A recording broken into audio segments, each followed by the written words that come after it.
Hello, everyone. This is Suzanne at The Gospel Truth. Welcome back. Wow, so many of you are commenting now. Nana Kathleen, and I believe Gretchen, Joanne, Mama Sue. Thank you so much for leaving your comments. I do read each and every one of them, and I do try to respond back to you. I like the two-way communication. All right, we are continuing on in our book, Keep the Faith.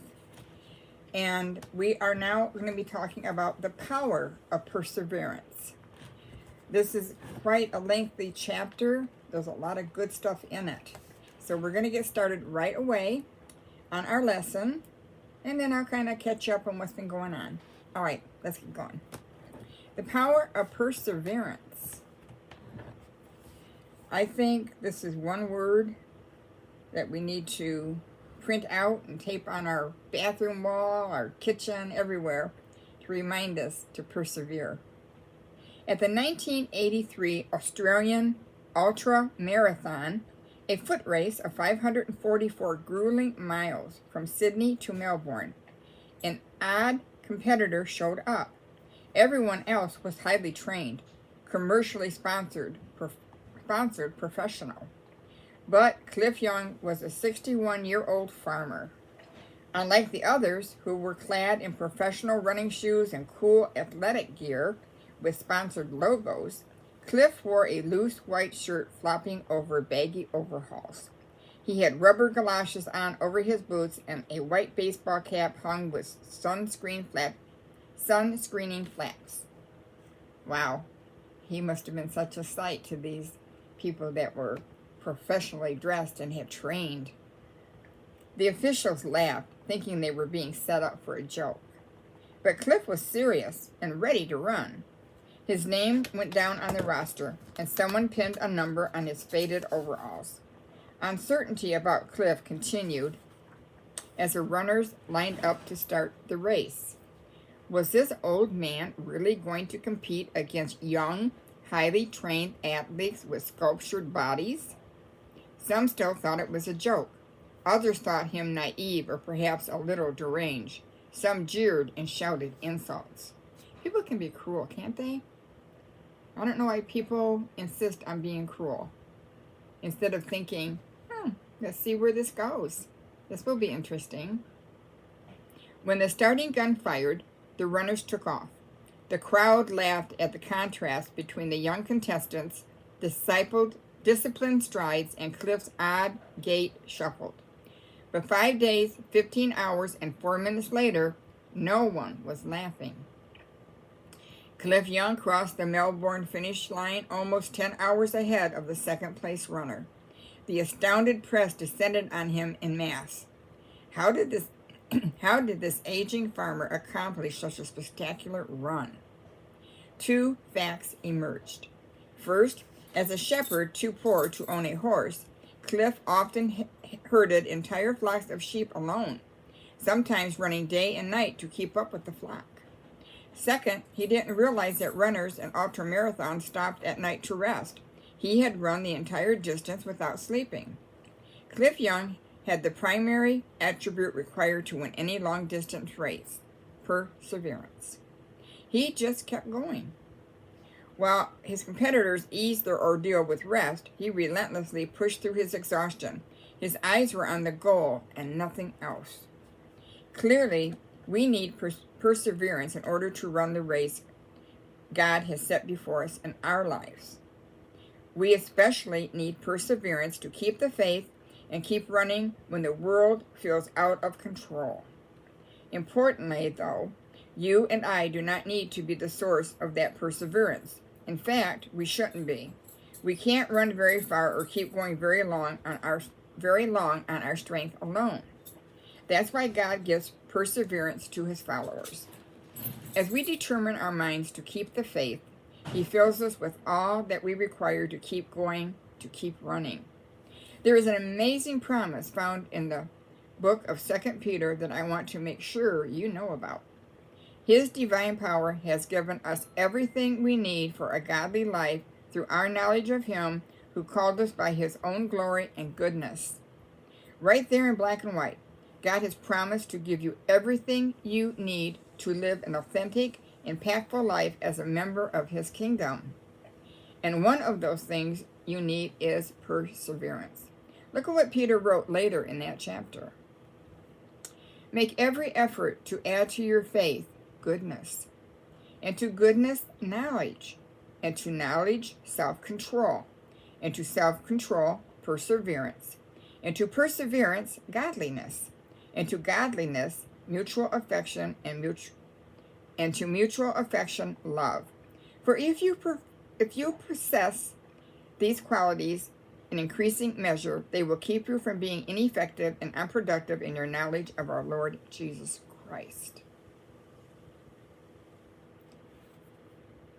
Add to your faith goodness, add to goodness knowledge, and to knowledge self-control, to self-control perseverance, to perseverance godliness, to godliness mutual affection, and mutual affection love. This is one of my favorite verses among many. If we do those things and we keep persevering, taking one step at a time, we're going to grow immensely in our faith. The word perseverance literally means to bear up under. It describes someone who remains steadfast in the face of severe trials, obstacles, and suffering. Now, this morning, Ron and I went out for a nice long walk with Sam. We went on our Paint Creek Trail, it's called. We just basically walk across the street, take a path, get on the trail, and it goes for miles. And at one point, walking the trail, you can go down some steps.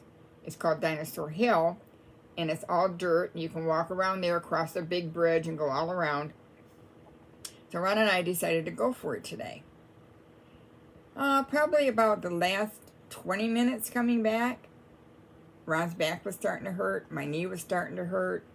My shoulder a little bit. But we persevered. We knew it was good for us. It wasn't excruciating pain. Like, you need to know when to back off, of course. But we persevered through the pain. And Sam enjoyed it. We enjoyed it. We saw an old friend of ours on the trail with her lab. It was a great experience. And the more we persevere in life and we overcome some obstacles that may pop up in our way, you feel good at the end of the day. You feel blessed. You have grown. Perseverance is a never give up attitude, a commitment to move forward when everything is conspiring to hold you back. No matter what happens, you finish the job. Think of the English word itself, persevere. The prefix per conveys the idea of through. So perseverance is the ability to go through a severe time. Now, I know that I've told you before, this past year, Ron and I have gone through a lot with our health, with our chronic pain issues, and just low energy, and it was rough. But we persevered through it all. We kept the faith. We kept pushing through. I try to get on and do my videos in spite of how I'm feeling.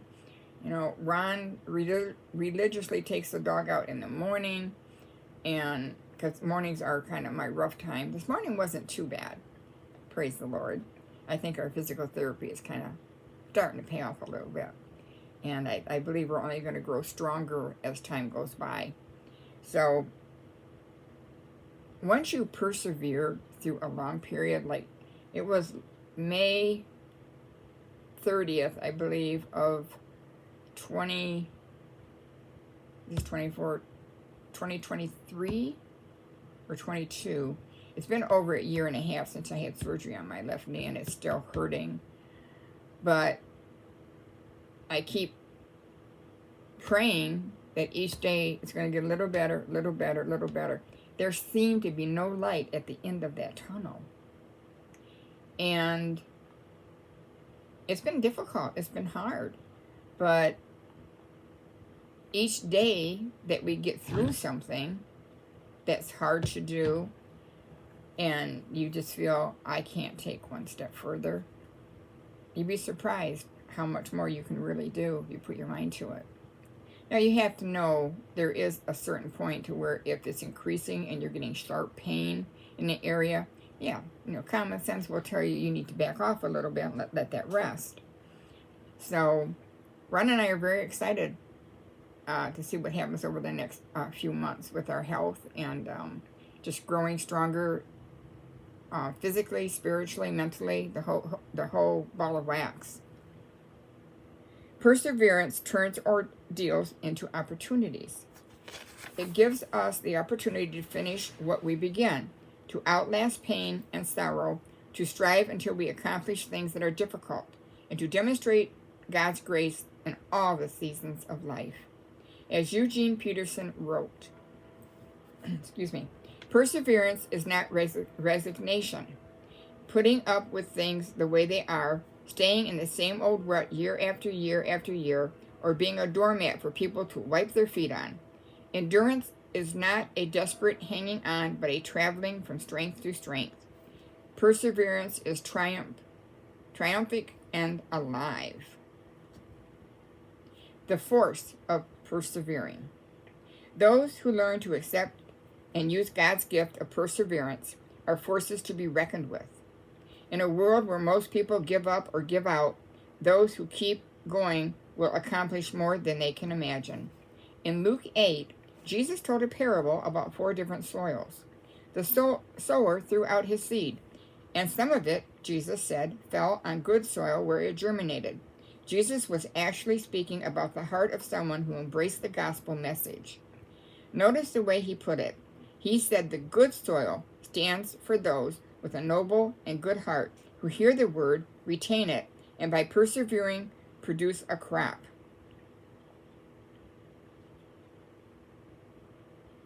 Perseverance has the power to accomplish a remarkable harvest through the person possessing it.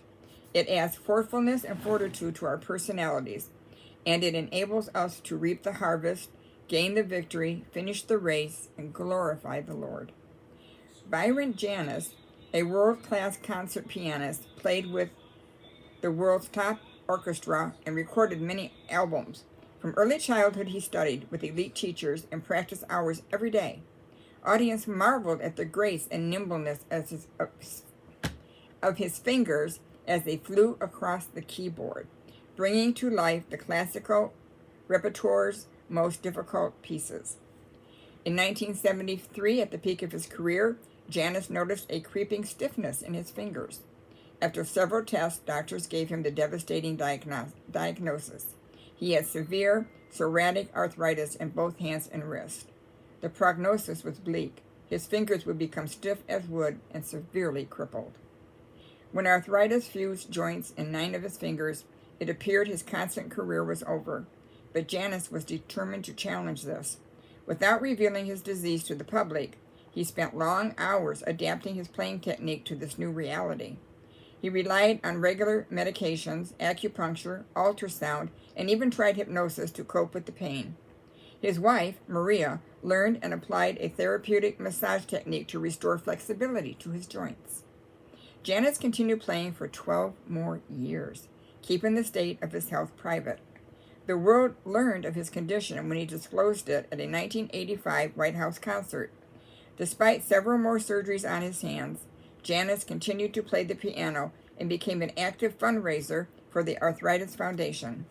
He credits hope and perseverance for his success in overcoming his severe trial. As he put it, I have arthritis, but it does not have me.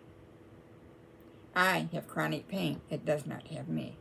I have financial troubles. It does not have me. I have challenges each month to pay the bills, but it doesn't have me. Nothing should have us in its grip that it would cripple us so much that we would just sink into a deep pit or a corner and give up.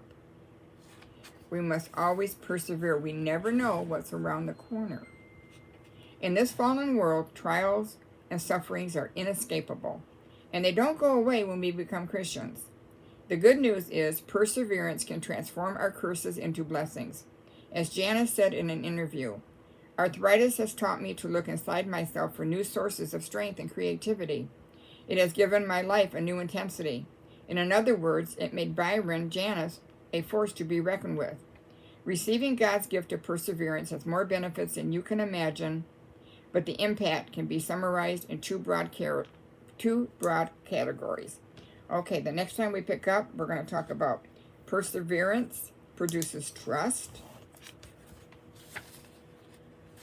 and perseverance produces transformation.